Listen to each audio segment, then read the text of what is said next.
que ça permet de découvrir de nouveaux paysages, de nouveaux pays et rencontrer de nouvelles personnes. Moi, c'était surtout pour perfectionner mon anglais. Ça a été un projet qui m'a vraiment interpellée et donc quand on l'a obtenu, alors là, on a sauté de joie tous au sein de l'établissement. Pour nous, ça serait une opportunité d'offrir des séjours à davantage de jeunes, davantage d'expériences à l'étranger, auprès d'autres jeunes de leur âge. C'est pas qu'un voyage où on va aller visiter un pays, c'est aussi un voyage où on va créer de l'échange. C'est toujours intéressant, déjà on croise des collègues de tous les pays européens. Moi j'ai croisé des Italiens, des Suédois. Je trouve ça très intéressant de communiquer avec des personnes qui viennent d'autres cultures et de découvrir les différences avec la France. Moi parce que j'adore parler anglais et j'adore découvrir de nouvelles personnes, cultures. Au travers des projets. Les grands thèmes d'Erasmus, c'est la citoyenneté européenne, quand même un enjeu à notre époque, la mobilité des jeunes, le plus tôt possible c'est le mieux pour qu'ils osent après franchir l'étape, ne serait-ce que dans leur parcours universitaire, d'aller étudier à l'étranger. Les élèves sont toujours enthousiastes pour un séjour. Là, je dirais encore plus, puisqu'il y a le cadre d'échange et de partenariat avec un établissement. Donc, ils partent aussi dans l'esprit de créer un lien. La question que je me pose, c'est si je vais bien m'entendre avec ma correspondante, parce que évidemment, comme on s'est jamais vu face à face, la première rencontre, ça va être un moment important.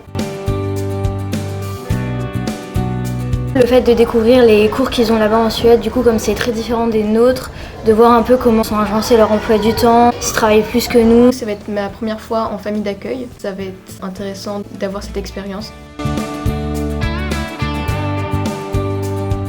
Il y a un gros travail de préparation par les enseignants qui se fait en classe. Le voyage, donc les visites, les choses qui vont se faire sur place sont étudiées avant. Ils ne découvrent pas ce qui va se passer. Ils vont de temps en temps se mettre à la place d'un journaliste parce qu'on va faire des micro-trottoirs par rapport aux questions que j'ai préparées sur l'Union européenne et la réflexion. Ensuite, on aura des débats.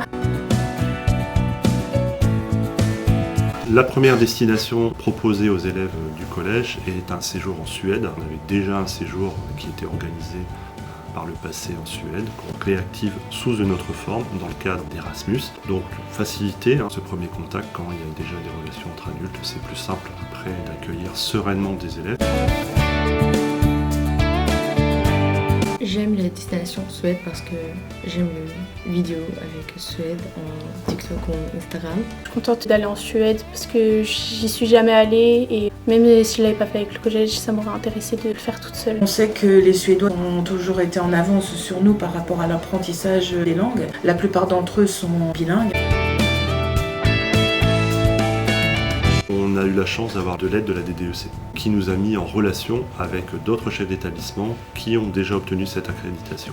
Ensuite, on a sollicité les différents établissements pour avoir une tête de pilotage. Plusieurs personnes qui ont travaillé sur cette demande, qui a un dossier assez lourd à rédiger, avec des objectifs précis qu'il faut bien cibler. Madame Rodriguez, elle nous a parlé du voyage, comment ça allait se passer. On a dû écrire des lettres pour nos correspondants, on se présente, on décrit toute notre personnalité avec notre famille, nos loisirs, nos goûts. Moi je regarde des films en anglais pour apprendre du vocabulaire.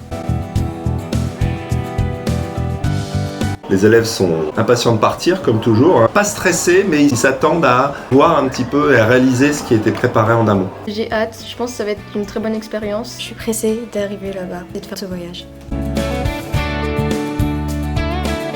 Je passe des moments avec ma correspondante parce qu'elle va me faire découvrir des choses qu'ils font à Stockholm qu'on n'a pas l'habitude de faire en France. J'ai hâte de découvrir la nourriture suédoise parce que ça a l'air très unique. Quand on va découvrir leur système scolaire, parce qu'on va faire encore des nouvelles rencontres. Ils vont découvrir un système scolaire qui est différent. Les Suédois sont justement très ouverts et donc c'est découvrir l'autre, avoir envie dans le supérieur d'aller faire une année à l'étranger. Ça va être un dépaysement complet, une culture différente, un quotidien différent. Ce que j'espère surtout, c'est qu'ils gardent un contact avec les personnes qui les auront accueillis pour longtemps et que ça les poussera à renouveler l'expérience par la suite.